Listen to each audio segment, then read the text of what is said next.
kamusta kayong lahat? Sana ay nasa mabuti kayong kalagayan habang napapanood nyo ang video ito. So for today's video ga ay magpabida-bida tayo ga. Magpabida-bida tayo dahil next week ay mag-Ramadan na kami guys. March 1 ay mag-start na ang Ramadan dito ga. So nakita ko ng aming carpet na medyo lagom-lagom na man yung carpet. Kaya kung sa nuhay ko naman ito labahan ga once a year. So ngayon ay magra-Ramadan na, so labahan natin ang carpet ni Madam, o di ba? Magpa tayo guys, magpalapad-lapad ng ating papel. Hindi kasi minsan ko naman ito malabahan ga ang carpet namin nga once in every blue moon. So ngayon ga ay dahil magra-Ramadan na ay syempre maglaba-laba naman tayo ga Itong carpet namin, hindi ito puti, gray ang color nito. Kaya kung makita nyo, no, parang lagom, gyapon, gano, gray na siya guys. Kaso lang, may mga bata dito, kinsa matapunan ng mga kung ano-ano ba. So, madumi na tingnan ga. Kasi yun nga, minsan ko lang ito malalabhan guys kung kailan ko lang gusto labhan. So, itong ate no, magpabida-bida tayo no. Hindi naman ito kalapara, hindi man ito malaki guys. Maliit lang ito na carpet ga.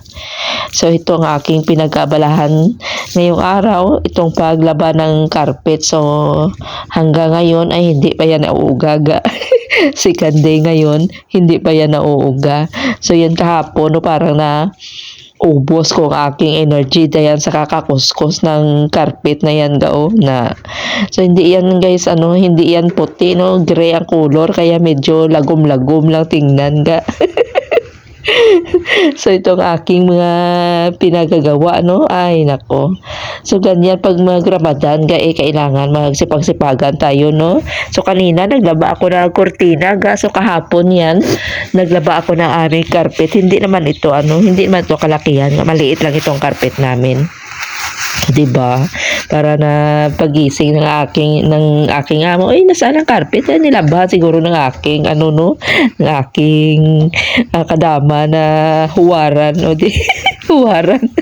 Gano'n naman tayo guys, Kasi kahit na hindi tayo inuutusan, ay talagang tayo, hands-on tayo, no? Ginagalaw-galaw natin.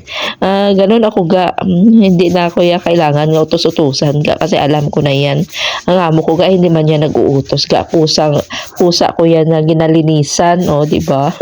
Ganun tayo So medyo okay ng ating boses ngayon kesa nagdaang mga araw na malala talaga ang aking uboga at saka talaga ang aking boses kasi medyo nagkasakit tayo pero thanks God naging okay na rin tayo ngayon. So dahil magra-Ramadan na ay syempre magsipag-sipagan naman tayo sa paglilinis no? Kasi ganun dito guys kapag mag-Ramadan na ay magpapalinis or pero ang amo ko yaga wala na yan nagsasabi-sabi ganito ganyan linisin mo kusang loob ko yan ang ginagawa. So preparar na naman ang ating mga katawang lupa no? Kasi hindi sa bagay hindi pare-parehas dito ang mga depende sa amo nyo kung kasi iba no parang hindi naman niya natutulog ni iba no puro na lang kain ng kain. So kanina kadama ay nagkakakuba-kuba na sang sige na lang nga luto. Pero dito sa amin ay hindi talaga ganyan na kay konti naman sila at saka yung amo ko nagda-diet pa. So depende sa amo at saka sa bahay kung maramihan sila ate. Grabe naman nga puyatan Pero mas bet ko pag ang Ramadan ga. Mas okay pa ako pag Ramadan araw-araw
So dito nga part ka medyo nagabanlaw na kita dito no. Buti na lang may tubig ang ating host. So hindi man tayo medyo nahirapan. Syempre mahirapan tayo sa pagbuhat-buhat nito ga or mag-idog-idog ba or anong idog-idog sa Tagalog man.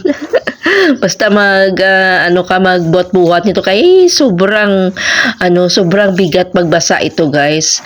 So yun ang struggle pag maglaba ka ng carpet. Kung ikaw lang mag-isa at hinay-hinay lang kasi napakabigat yan pag basa. So dyan lang ako guys, hinahayaan ko lang yan dyan at saka ginaano ko siya guys kay para madali siya mag-uga ay ginapa-sandig ko siya sa wall. Kasi baka siguro bukas ay uga na itong aking carpet. So ngayong araw, pangalawang araw na ito konti na lang, konting init na lang at saka mauga na itong aking carpet. So mga 3 days man siguro inshallah matatapos na ito, mabalik ko na ito sa loob namin sa sala.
Fast forward tayo dito nga side nagluto pala ako dito ng aking pangmadalian na pagkain Indomie kasi gutom-gutom na ang person medyo na ubos ang ating energy sa kakakuskos ng ating carpet no.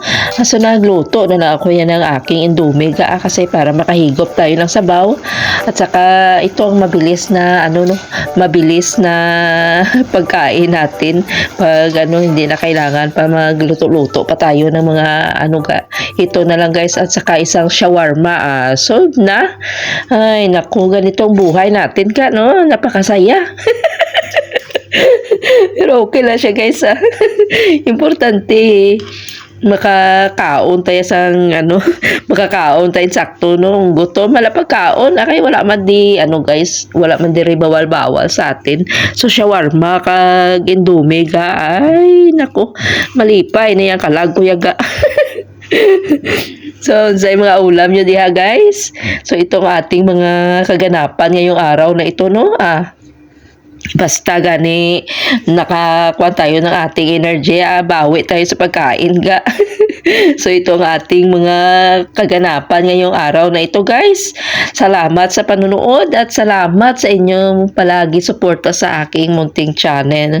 So ito lang no mga kaganapan natin, simpleng kaganapan sa ating buhay-buhay dito bilang OFW dito sa Kuwait. So salamat sa panunood and see you again on my next vlog. God bless everyone. Could you find a way to let me down slow?